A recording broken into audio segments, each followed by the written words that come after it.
Hello friends, સ્વાગત છે તમારું। આજના વિડીયોમાં આપણે વાત કરવાના છે એસઆઈપી અને મ્યુચ્યુઅલ ફંડ વિશે। ઘણા લોકો એસઆઈપી અને મ્યુચ્યુઅલ ફંડ વિશે સાંભળે છે, પરંતુ ઘણીવાર બંનેને એક જ વસ્તુ માની લે છે।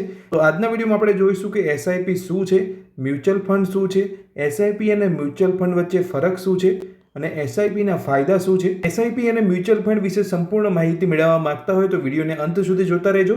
ચેનલ પર પહેલીવાર આવ્યા હોય તો આ જ રીતની માહિતી મેળવવા માટે ચેનલને સબસ્ક્રાઇબ કરી રાખજો।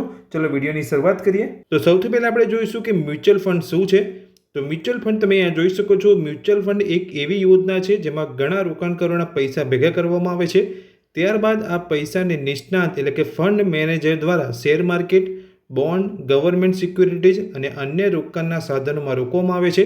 એટલે જે તમે અહીંયા એસઆઈપી દ્વારા પૈસા રોકો છો મ્યુચ્યુઅલ ફંડની અંદર, તે પૈસાને અહીંયા ફંડ મેનેજર દ્વારા share market, bond, government securities અને અન્ય રોકાણના સાધનોમાં રોકવામાં આવતા હોય છે। એટલે જે તમે અહીંયા એસઆઈપી કરો છો અને જેની અંદર તમે પૈસા રોકો છો તેને અહીંયા મ્યુચ્યુઅલ ફંડ કહેવામાં આવે છે। તો સરળ ભાષામાં કહીએ તો નીચે તમે આ જોઈ શકો છો। જો 10,000 લોકો થોડા પૈસા ભેગા કરે અને તે પૈસાનું સંચાલન એક નિષ્ણાત વ્યક્તિ કરે, એટલે કે જે અહીંયા ફંડ મેનેજર કરે છે, જે પણ મ્યુચ્યુઅલ ફંડની અંદર તમે એસઆઈપી સ્ટાર્ટ કરો છો અને જે પણ મ્યુચ્યુઅલ ફંડની અંદર પૈસા રોકો છો તેની અંદર એક ફંડ મેનેજર રહેલો હોય છે।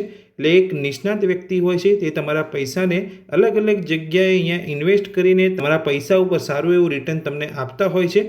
તો જો 10,000 લોકો થોડા પૈસા ભેગા કરે ને તે પૈસાનું સંચાલન એક નિષ્ણાત વ્યક્તિ કરે તો તેને મ્યુચ્યુઅલ ફંડ કહી શકાય। તો મ્યુચ્યુઅલ ફંડમાં રોકાણ કરીને સામાન્ય વ્યક્તિ પણ શેર બજારમાં પરોક્ષ રીતે રોકાણ કરી શકે છે। તો આપણે માહિતી મેળવી કે મ્યુચ્યુઅલ ફંડ એટલે શું। હવે વાત કરીએ કે એસઆઈપી એટલે શું। તો એસઆઈપીનું સંપૂર્ણ નામ છે સિસ્ટમેટિક ઇન્વેસ્ટમેન્ટ પ્લાન। તો એસઆઈપી કોઈ રોકાણ યોજના નથી જેની અંદર તમે રોકાણ કરો છો, તેને મ્યુચ્યુઅલ ફંડ કહેવામાં આવે છે। તો મ્યુચ્યુઅલ ફંડ એક રોકાણકાર યોજના છે, પણ એસઆઈપી એ કોઈ રોકાણકાર યોજના નથી। તેની અંદર તમે કોઈ રોકાણ નથી કરતા, તમે એસઆઈપી દ્વારા મ્યુચ્યુઅલ ફંડની અંદર રોકાણ કરો છો। તો તમે આ જોઈ શકો છો, પરંતુ મ્યુચ્યુઅલ ફંડમાં રોકાણ કરવાની એક રીત છે। એસઆઈપી એ મ્યુચ્યુઅલ ફંડની અંદર પૈસા રોકવાની એક રીત છે।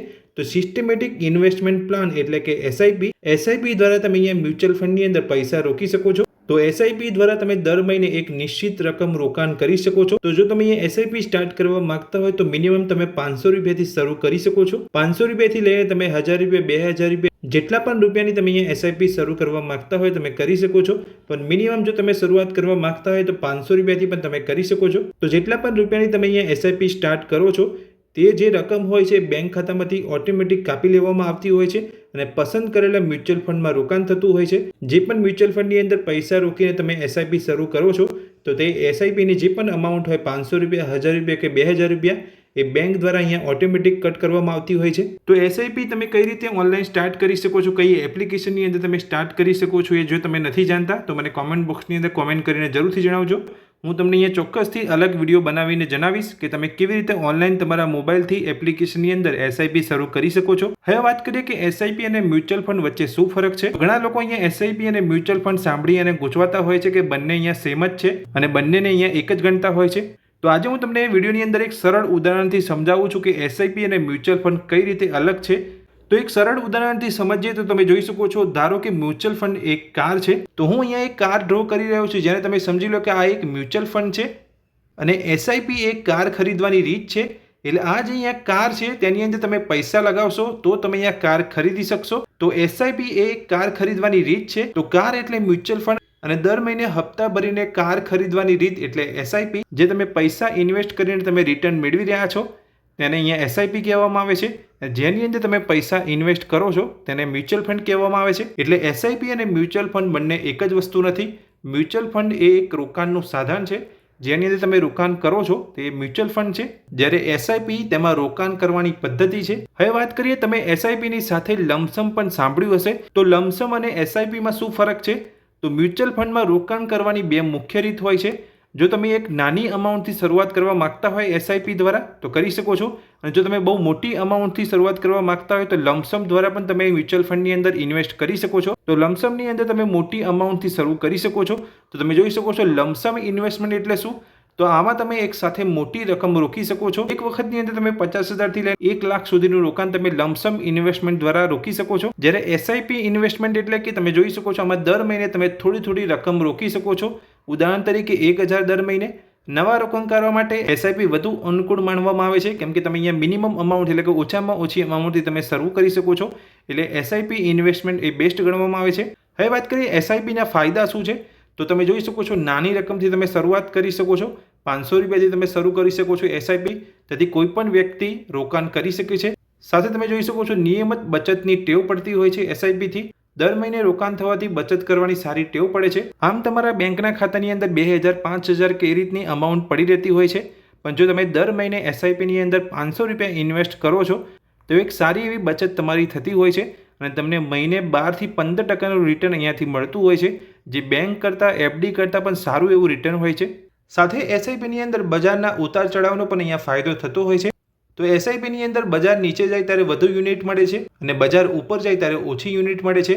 આને રૂપી કોસ્ટ એવરેજિંગ કહેવામાં આવે છે. હવે વાત કરીએ કે એસઆઈપીની અંદર ચોથો તમને કયો લાભ થતો હોય છે, તો કમ્પાઉન્ડિંગનો લાભ તમને એસઆઈપીની અંદર મળતો હોય છે. આ કમ્પાઉન્ડિંગ એટલે શું? કમ્પાઉન્ડિંગ એટલે તમારા પૈસા પર મળેલા નફા પર પણ તમને અહીંયા નફો મળતો હોય છે. લાંબા ગાળે કમ્પાઉન્ડિંગનો અદ્ભુત પરિણામ તમને મળતા હોય છે. તો એસઆઈપીની અંદર જો તમે લાંબા સમય માટે રોકાણ કરો છો તો તમને સારો એવો લાભ મળતો હોય છે. તો લાંબા સમય માટે તમે જો એસઆઈપીની અંદર ઇન્વેસ્ટમેન્ટ કરો છો તો તમને કઈ રીતે લાભ મળતો હોય છે, તો આપણે અહીંયા એક ઉદાહરણ દ્વારા સમજીએ. તો તમે જોઈ શકો છો, માનો તમે દર મહિને 2000ની એસઆઈપી કરો છો અને આ એસઆઈપી તમે 15 વર્ષ સુધી ચાલુ રાખો છો તો તમે કુલ કેટલું રોકાણ કરશો એસઆઈપીની અંદર, તો 3,60,000 સુધીનું તમે અહીંયા એસઆઈપીની અંદર રોકાણ કરો છો. તો હવે 15 વર્ષ પછી તમને અહીંયા કેટલું રિટર્ન મળે છે અહીંયા એસઆઈપીની અંદર તમે નીચે જોઈ શકો છો. જો સરેરાશ 12% તમને વાર્ષિક રિટર્ન મળે તો ભવિષ્યમાં આ રકમ લગભગ 10 લાખ કે તેથી વધુ થઈ શકે છે. એટલે અહીંયા 3,60,000ના ઇન્વેસ્ટમેન્ટ પર તમને કેટલી મોટી રકમ અહીંયા મળે છે, 10 લાખ કે તેથી વધુ તમને અહીંયા રિટર્ન મળતું હોય છે. અહીંયા હું જે 12% વાર્ષિક રિટર્નની વાત કરું છું એ મિનિમમ રિટર્ન છે.